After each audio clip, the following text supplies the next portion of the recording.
Hello and welcome to this episode of the Guys with Glasses podcast. I'm Bandito John, and I have with me No Name Josh. Hey, buddy. How's it going, man? It's going good. So, huge week in gaming. The next generation of gaming systems is all finally here. Xbox One was released. So you got one, didn't you?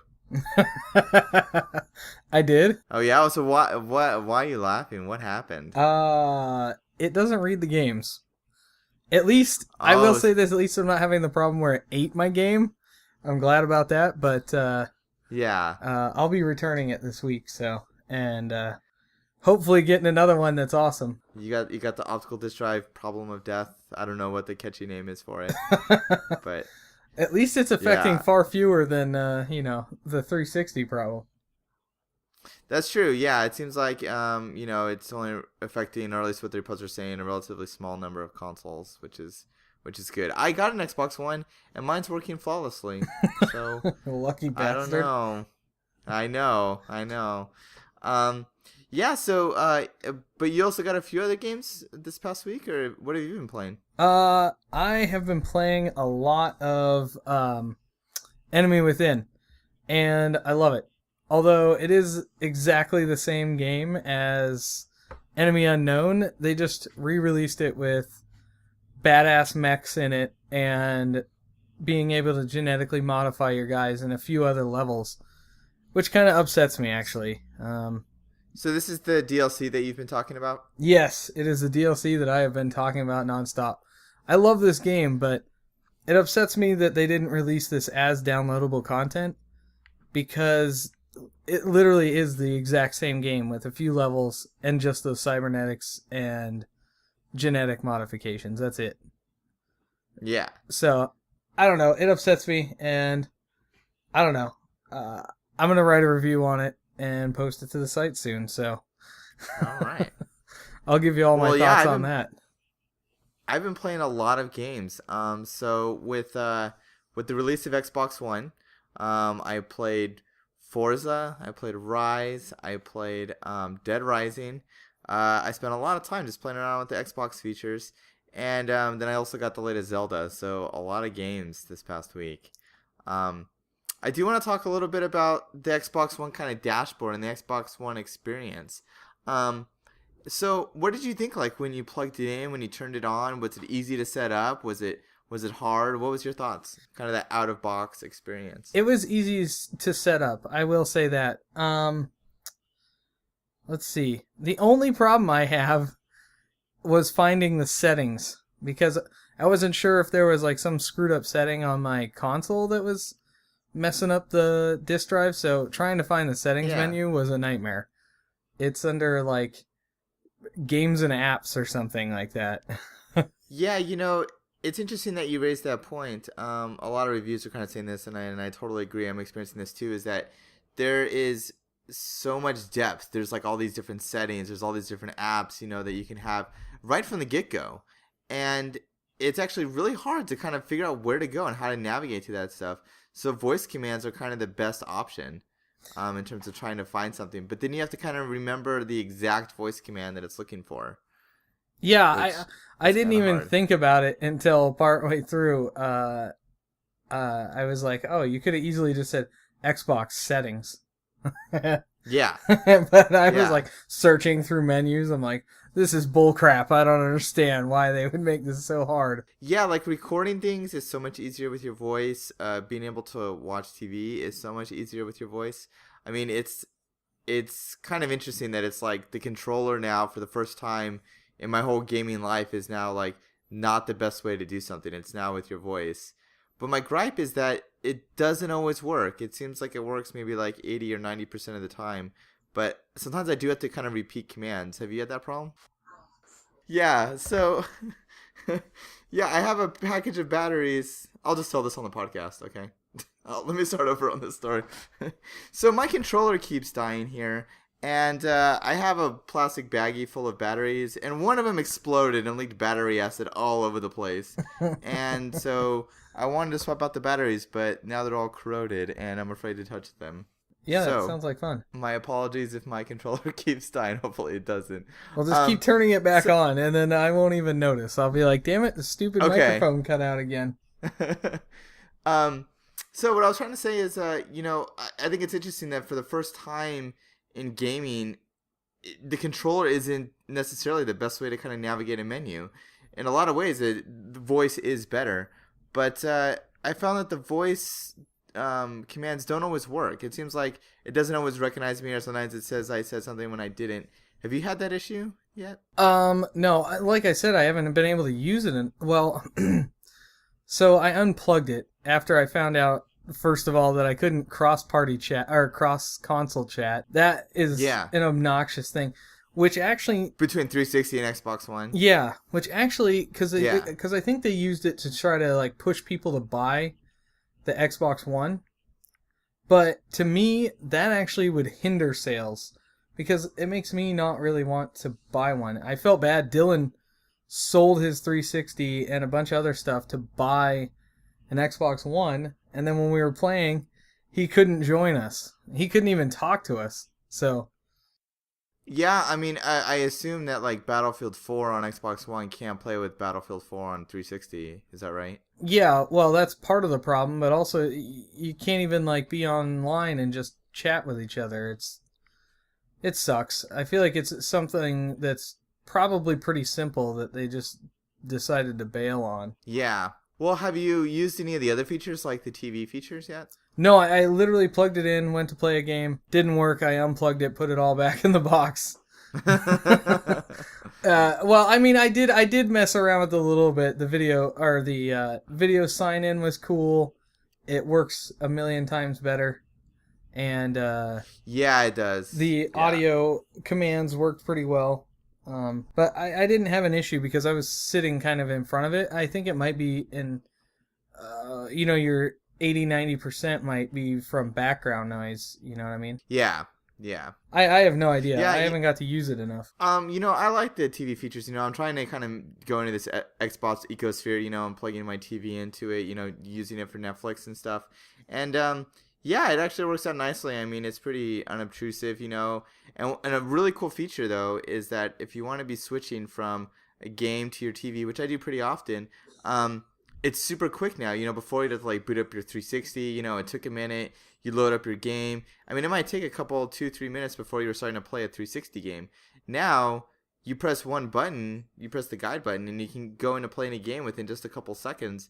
And you can have TV snap to the side, so you can be watching TV and playing a game at the same time, which is pretty Yeah, cool. I think that's a really cool addition. Yeah. So what's your thoughts on this, though, Josh? One thing that's kind of new about these apps, and when you can snap apps to the side of the screen, is they're offering achievements now for Netflix or for Amazon Prime Video watching and stuff. Do you think this is a good thing or a bad thing? It's whatever. It's stupid to me, but whatever. It's not, hurting anybody, so who cares? Yeah, I think for some people it's like, oh, achievements should be for like gaming only, and this is that. But the achievements, they only give you like 1 point, for everything. It's more just kind of like, oh, you watch the marathon and you get a little pop up that happens. I think it's kind of cool. I don't know if it's like an incentive for me to do something outside of my normal actions. Like the Netflix one is like, watch 10 hours of shows in a row, and it's like you got the binge watching achievement and stuff. And it's See, like, I don't know if I want that. That might be actually something that will push me away from watching TV that long. Be like, holy shit, I'm coming up on that. Oh god, I gotta turn the TV off. Yeah. Some lazy Sunday I'm on the couch. Well, actually, it's football season, so that wouldn't happen anyway. But Yeah, I know. I totally know what you mean. I mean, it's like, is it like a warning? Is this like a thing to be proud of? Yeah, I was. I know exactly. I would not be happy with that achievement. I'd be like, oh my god, everybody knows I'm this horrible lazy person. Yeah. So talking about the games, I played Dead Rising a little bit. It's I think these launch titles I think the reviewers are kind of being overly harsh on them. I'm actually really enjoying these titles. I mean, launch titles are never, the best of a generation unless it's like Super Mario 64 or something. But, for the most part, like, I feel like these are pretty solid. I mean, I don't think they're really crappy. Like Forza is a lot like a Forza game. Dead Rising is a lot like a Dead Rising game. But they have like little touches. Like in Dead Rising, there's like so many zombies on the screen. I mean, you'll see like 500 zombies on the screen, and they're all moving differently, and they all have like different clothing, and it's cool that like they're all kind of chasing you, and they're all kind of working independently. I mean that type of stuff wasn't available. It wasn't powerful enough to be run on a 360 or PS3. So I think it's interesting that kind of already we're seeing some games that are leveraging it. I mean, but you look at like 360 launch titles and they look like shit. They look so bad. Oh, I know. Yeah. And when I'm looking at these games, I'm like, some of these look like The Last of Us. I mean, they just look like really damn good, current gen titles. But then they kind of do things like, you see all these zombies on the screen and stuff. So it's like, okay, yeah, they're kind of leveraging, I think, a little bit of that horsepower there. But yeah, overall, I think the graphics are good, so far. So I'm kind of. I know. I really wanted to see the differences between AC4 and BF4 on 360 versus Xbox One, but so upset that I can't play them. But so, how did you like Ryse? Because it is getting skewered. It was okay when we played it at PAX, right? Yeah. So I have a big disclaimer. I've played Ryse for all of about an hour, and I think it's fun so far. But that opinion might change in the following hour. So I can't really talk to it. I played Dead Rising for like 7 or 8 hours, and I think it's a good, solid game.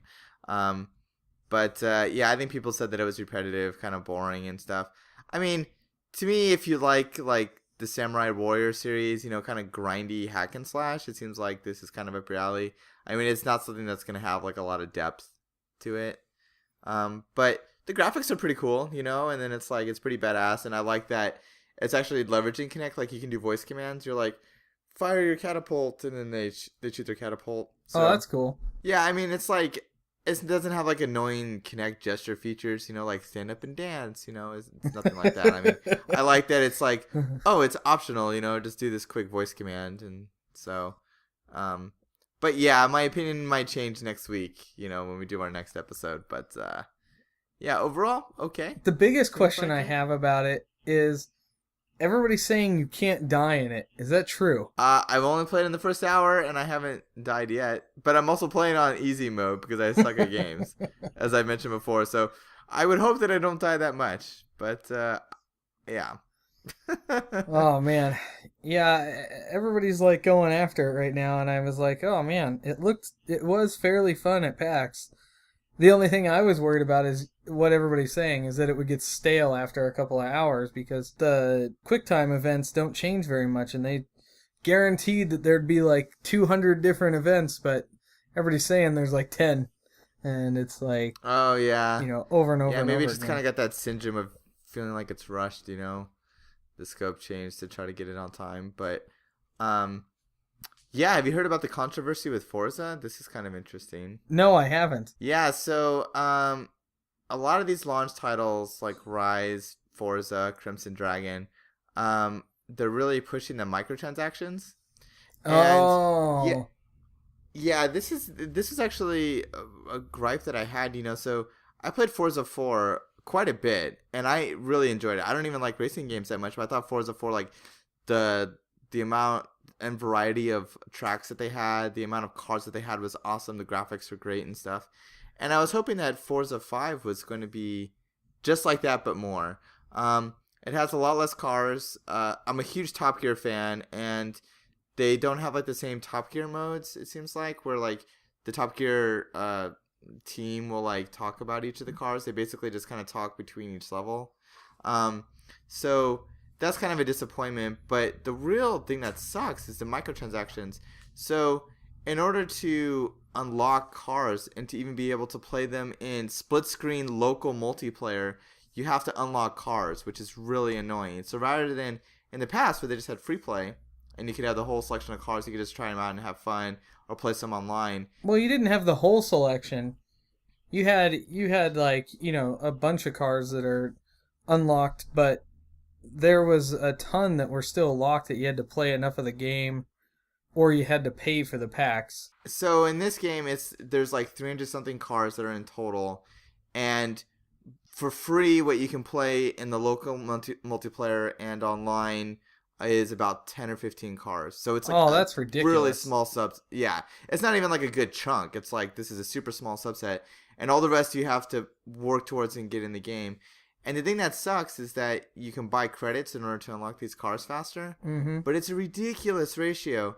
So to buy like a top of the line fastest car in the game, which you still can only play in certain modes. It's not like you're gonna be kicking and dominating ass online. You can only play in your certain areas. That car costs $50 Holy balls. just by Okay, so I itself. did Yeah, read a in little bit about tokens. this. I didn't know they were talking about Forza. It was an article about microtransactions in a full-priced game. And they were talking about some of the unlockables were like almost the cost of the game. I didn't know that was speaking about Forza. That's crazy. Yeah, so that's just one car, and I mean, there's a lot of great cars in the game, and you want to, yeah, you don't want the best cars to be available, right from the get-go, but there were some people that were kind of calculating it on Reddit, and they were saying to unlock the 5 best cars in the game, you're gonna have to play about 300 hours Oh worth of my time god. to That is unlock it, which of ridiculous. course, no, like, only the most hardcore of hardcore fans are gonna play Forza that long. And the thing is that also there's only a small number of tracks. There's way less tracks than there used to be. So now this racing game has become a grind fest. That really is. Oh man, I was really hoping that Forza 5 was going to be awesome too. I was going Yeah, to I mean, buy it. I think the so some things that are awesome about Forza is the graphics are great. The drivatars, which is where like you're racing and your play style gets uploaded to the Yeah. cloud, and then what's cool is that you're playing in the career mode, but you're playing against people that are on your friends list and people that are on Xbox Live, and they're not ghosts. So it's not like you can drive through the car and you're playing their exact track. It's like they're those people are racing how they play, and you're like, oh, you bastard, And so it's like, oh, Josh, I'm playing against you in the game, but it's like really not you, but it kind of is you. So like I think that's a great idea, and it's really cool. So there's interesting play mechanics there, but the microtransactions are really annoying, and it's like, yeah, I don't want to I don't think that's a play, that long. microtransaction anymore. I'm going to say that's a macro transaction. Yeah. You raise a good point. I mean, like, you can buy like the super crappiest, Ford Pinto car for $1 in tokens, but you want to buy like the Formula One Uber fast car that's awesome, that costs you $50 in tokens if you wanted that immediately. It that So that kind of shit just pisses me off. Ugh. Money grab games are super irritating, and they're gonna have to adjust that. Otherwise, people are going to eat them alive. It's a PR nightmare to charge $50 for a car. yeah, I know what you mean. Um, it was annoying. But on one game I don't think that has microtransactions is Dead Rising. And it actually has a really cool feature. So I'm using this smart glass on my iPhone. Have you heard Yeah, about this? Like this new like dual screen thing. yeah. So I've done the um smart glass stuff. It's pretty cool. yeah, actually I was actually surprised on how cool it was. Yeah, so like in Dead Rising on your smartphone, like you'll get calls from the person in the game which you can answer, and then you can get like a map on there, and you can see like your achievements and see your objectives. So it's actually like I thought it was gonna be lame, but it's actually pretty cool. See, I was when I went to. Did you go and see the Watch Dogs thing at PAX? I did, yeah. Yeah, I was so excited for that game to come out and be able to I like know, and then it got delayed. screw with Yeah, my I know. other team members or friends, by logging onto my tablet and trying to trap them. I thought that would be so much fun, and that was like a genius way to incorporate that third screen. You know what I mean? Yeah, and what's cool is that also like on iPhone at least, and I think the same on Android is you download one app. It's the Xbox One Smart Glass app, and then basically games get added to that. So you don't have like a bunch of apps on your phone. It's still one app, and things are kind of nicely contained, which I thought was also cool. Um, yeah, so I'm kind of excited. I think that's kind of starting to be a push in the next generation. I think that's a step in the right direction. It's kind of neat. I think it's cool. I think it's really cool, and I can't wait to get a working console. I know. Oh man, Ugh, that that was sucks. just That sucks. crappy. Um, So have you had a chance to play on the PS4 yet? I have not, dude. I don't have the money, and I had already had the Xbox One pre-ordered and everything, and uh, So one of my friends got one, yeah, and I was playing around with it, and I like it actually a lot. I think the hardware itself, the way the console looks is super sleek. I like the LEDs, like the blue glow and stuff. Yeah.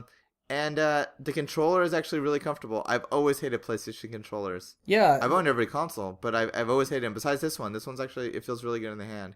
Yeah. I've hated their controllers also. I mean, I played the PS1, but I was a kid then, so it didn't really bother me. But as I got older and my hands got bigger, I'm like, oh my god, this controller is unusable. Yeah. But like you, I've owned every console. It's because they have amazing games. They have amazing exclusives. Yeah. I plan to get a PS4. Uncharted 4 got announced. Yeah, I know. I saw that. I'm actually pretty excited. Will that make you buy the system? Yeah, I probably will. I'm going to have to save some money for it. Oh, I don't know. We didn't talk about my Surface last week, did we? No. Couldn't have. Oh, no. Anyway, I won that Surface. I got it. Awesome. So excited about it. I know this is like a terrible segue, but it just popped into my head, and I figured I had to grab it while I could. I'm not a huge fan of it. I got the RT version. You got the Surface RT, right? Yeah. Yeah, so it's like, I don't know, it feels like a wounded animal. Like, it limps along and it's attempting to escape its terribleness, but I hate the fact that it has like these programs installed on it that are supposed to manage like your Facebook, Twitter, email, and all that stuff for you. But it doesn't let you log into those accounts separately from other email accounts. You have to sign into them to whatever Microsoft account you signed into on your tablet. I have like so you don't 5 different like emails that control everything. So yeah. But I can't log into those emails. It wants me to log into, my Xbox Live email, and then I can only log into Xbox Live. It won't let me like manage Twitter and Facebook with it. It drives me insane. So what do you think about like the app selection? I mean, was that an issue, or did it have the apps that you wanted? Okay. Oh man, I was shocked by how few apps there are. I was like, what is going on here? Because compared to my Android, my Kindle and my phone and Cassie's iPad, I'm just shocked at how few things there are to download. Did you suffer from the same problem on Windows Phone? Yeah. Although Windows Phone has a lot more apps than the Windows 8 App Store, but yeah, it was a problem. This was actually something that really pisses me off. They list all these games as free games, right? And I was like, oh, cool. Oh, yeah. They've got like, I think they have Gunstringer or something on there. And I was like, cool, I'll download that. You download the free version. It's like a 10-minute demo. I'm like, put that under demos. Why is this under free games? Every review on there was like, this is bullshit. And had like 1 or 2 stars. It's like Microsoft doesn't exactly know how to organize things. It makes no sense. I was just I mean, I could get onto a whole debate about Windows Phone, but I mean, what you're saying, I totally agree with. I mean, actually, I think Android kind of does it the good way, where it's like, if you buy an app, you get like a 10-minute window where if you don't like it, you can get your money back. Yeah. And that is a great feature, because there's been all sorts of times that I've downloaded a game, I'm like, oh, this game sucks, and I don't like it, and you can tell immediately, and you want your money back, but you just spent, $2, $3, $4. Yeah. And what's nice about Windows Phone is that a lot of apps had trials. Yeah. And so does almost every Android game. That's true, yeah. And it doesn't seem like that's so apparent on iPhone. It seems like there's more buy it. The other problem with the RT version that I didn't know is that it can't like run HTML5 or something else. Oh yeah. And I can't even get Java. Unity to work. Java, Unity, HTML5, yeah, it doesn't work. It's like, what? Who does this to? Oh, it just infuriated me because I was so excited. I was like, sweet, I can use this like a laptop. I can update the website like super mobily since I don't have my laptop sucks and this thing's fast and awesome. And then it just tore my heart out. Be good for if you want something that browses Netflix. So if you have it as like a little second screen.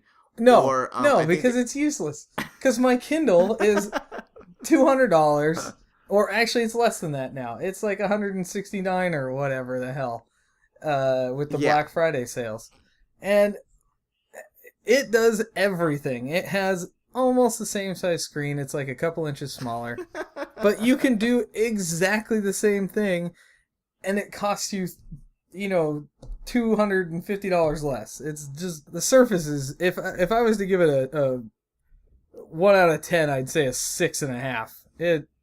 It just drives me nuts. I mean, I got it for free, so I can't really bitch, but I can at the same time because I thought, oh, this is going to be actually useful. Well, you also got like the DJ version, right? Like the DJ Yeah, keyboard. yeah, I did. What's your thoughts on the keyboard? It's okay. It's I don't know. I would rather have a regular keyboard. That's my biggest. So it didn't problem. come with the regular keyboard; it just came with this DJ keyboard. Yes, I'm trying to trade it for a real keyboard. It's just I don't know. I don't know how to explain it. Like I'm just upset with the whole thing, and I was really excited because I wanted to play Backyard Battles because I'm in that beta, and it runs Unity Engine. Can't play Unity. It is obnoxious. Just makes me sad. Yeah, the Surface Pro, that's a full PC. I think that's a little bit sleeker, and a lot of people like it, but it also costs twice as much. I know. That's the other thing I think is. So someone told me it's hardware locked to not be able to do the Unity stuff and all that, and I think that's just ridiculous. You can't even jailbreak it to make it do those things. Oh, yeah. So you wanted to play it that much, so you were willing to like jailbreak it. I literally went online and was like, how do I break this thing so it works like a freaking pro? And everywhere I looked was like, it's a hardware issue. You'd have to do all this other stuff. And I was like, meh, not on the top of my list of things to do. Not worth it. Not worth it. I don't know. Well, we're gonna have kind of a crazy week. So we got Thanksgiving coming up, and we will brave the winter storms to try to get some free stuff or things on the cheap. We'll see how that goes. Yeah, we'll see how it goes. Yeah, oh wish man, us luck. if we see any cool like lines or something like that, we got to take some pictures because, a couple of years ago we went, me, Skylar, and Mark, and some lady got her cart robbed. It was a pregnant lady too. She looked away for like 10 seconds at Walmart, and all these people stole all of her shit and ran off. It was so sad. Oh my god. Yeah. I got some crazy Black Friday stories. I'll just tell them to you really quick. So we went to my in-laws' house for Thanksgiving and for Black Friday there. And so we went to Walmart, and I got like a PS3 at Walmart. And we waited out there, and it actually wasn't that bad. It was pretty civil. But they had one of those cardboard like cutouts, I guess, in the center aisle. Yeah. Where there was a bunch of games. They literally like had a pallet, and they just took off the plastic, and then there was all these games on the pallet. And it was a madhouse. I mean, there must have been, it was 20 people deep, circle, surrounding this like sharks. They were like vultures trying to get these games. And they were shitty games. They were like Backyard Baseball 2005, when it was like on sale for $5 and it's like a Wii game or whatever, But people were like grabbing like 20 of them. It was ridiculous.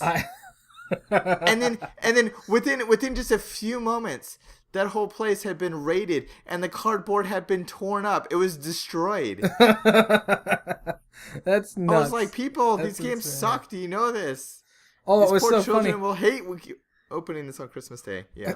we went there with Skylar, and we saw all that. Well, we lost Skylar somehow, and cell reception at the Walmart was not working.